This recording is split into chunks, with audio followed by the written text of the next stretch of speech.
A few days later, my father wrote me a check for $2,500 to produce the play. He had to crunch some tough company numbers to make it happen, but he did. Here you go, son. Good luck. We say break a leg.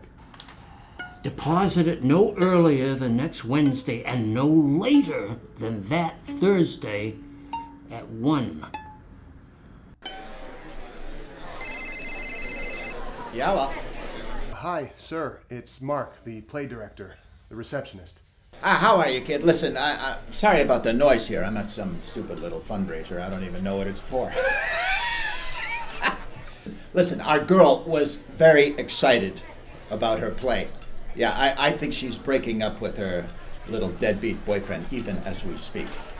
Did she contact you? She did, and she refused to do any of the revisions I suggested, so we're off to a good start.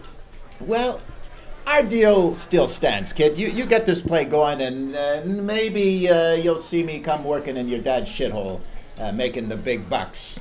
Well, things are happening. Tomorrow's the first production meeting here at my shithole.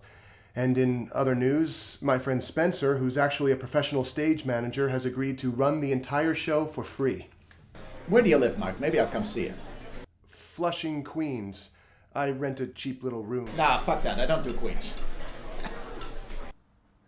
Look, I know this is a business arrangement, but I wanted you to know this is like a dream for me. My old friends together again, doing what we love to do, making a play. I feel alive again. And that's no slight transformation, believe me. I'm very inspired. How strange life is, don't you think? How beautiful and strange. I can't wait to see that chick naked.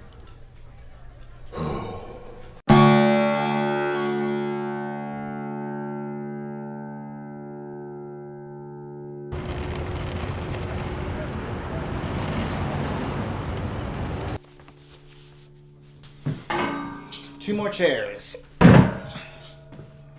Is this enough for your little meeting, Godzilla? Yes, Ronnie, thank you so much. It's okay. $5 a chair, okay? Just add it to November rent. Jesus, you're charging me for these? Oh, I'm sorry, Godzilla. You thought they were free? I didn't think anything. They were in a pile in the basement. I should have just stolen them instead of asking. You're mean, Ronnie. You're a mean landlord. Aw. Well, thanks for bringing them up. Was there a charge for that, too? $4. It's a great deal. I'm glad you're having guests, Godzilla. I worry about you. Can you not call me that tonight in front of my friends? You don't like it? I don't care. It's racist if I think about it, but just not tonight, okay? Godzilla, it's not racist. Koreans have a sense of humor. Right. First, Godzilla is a Japanese thing. And second, it's racist toward me. I'm tall, I know. I'm a foot taller than everyone out here, and I stick out like a big German-Italian giraffe. I'm self-conscious enough. Oh, you shouldn't be. Ronnie, I've lived out here for years. I don't know anyone, and there's not a theater person for miles. Maybe you should move then. Somewhere hip. Somewhere like Williamsburg, East Village, Chelsea. Hell's Kitchen, Soho, Astoria even. Believe me, I would if I could afford it. Flushing is rich in culture. Sure, for you. But it's not exactly the place where I'm going to meet someone or collaborate on a play. How do you know that? New York theater is a scene, Ronnie. It's easy enough to feel excluded without living at the extreme end of the 7 train. Are you sad, Godzilla? Well, I'm so glad we're talking. I'm not sad, and we're not talking. What was her name? What? I'm really good with vibes, you know. And what I get from you is lonely, very depressed, heartbroken, cuckolded, maybe even impotent now? Am I warm? Impotent? You know, I mean generally. What was her name? Lydia. Oh.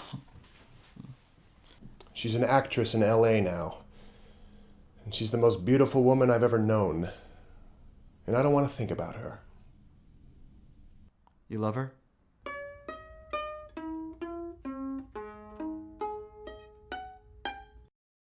Ronnie, very important. Please, please do not mention the name Lydia. Not around these guys. Very important. No problem.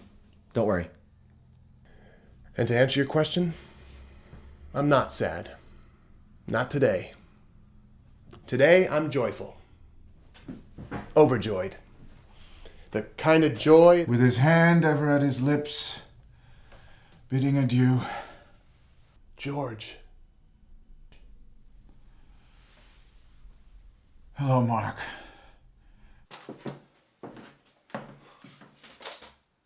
God, he looked awful. And then I realized I hadn't spoken to George since my email. He had no idea things had changed. Isn't this wonderful? It was totally unexpected, like a plotty accident in some Victorian drawing room comedy of manners. The wretch gets a second chance, a deus ex machina. We're doing a play. This isn't a pre-suicide farewell gathering, it's a production meeting. So I'm to go on living? Not only that, go on acting.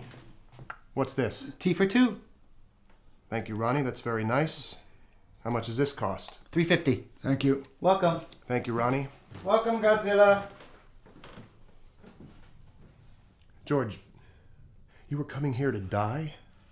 You could have followed up. After that email, all I got was a date, a place, and a time. Well, this should be good news. Snatched from the jaws of death and back on the boards. But I have no home, no earthly possessions.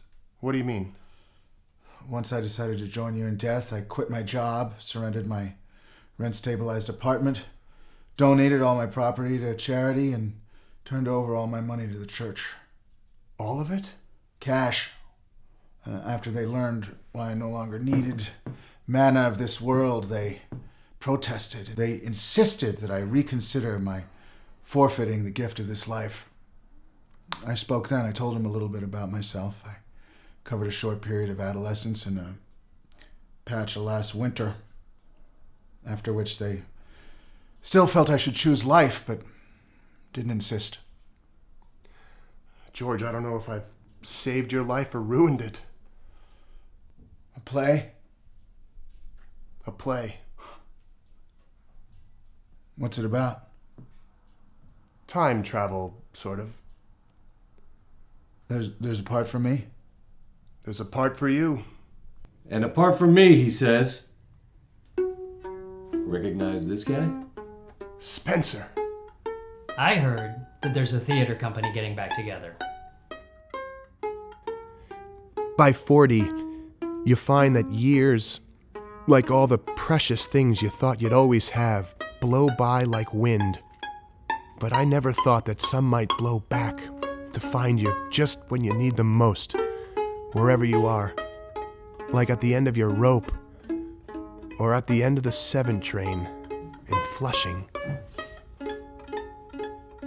Aww.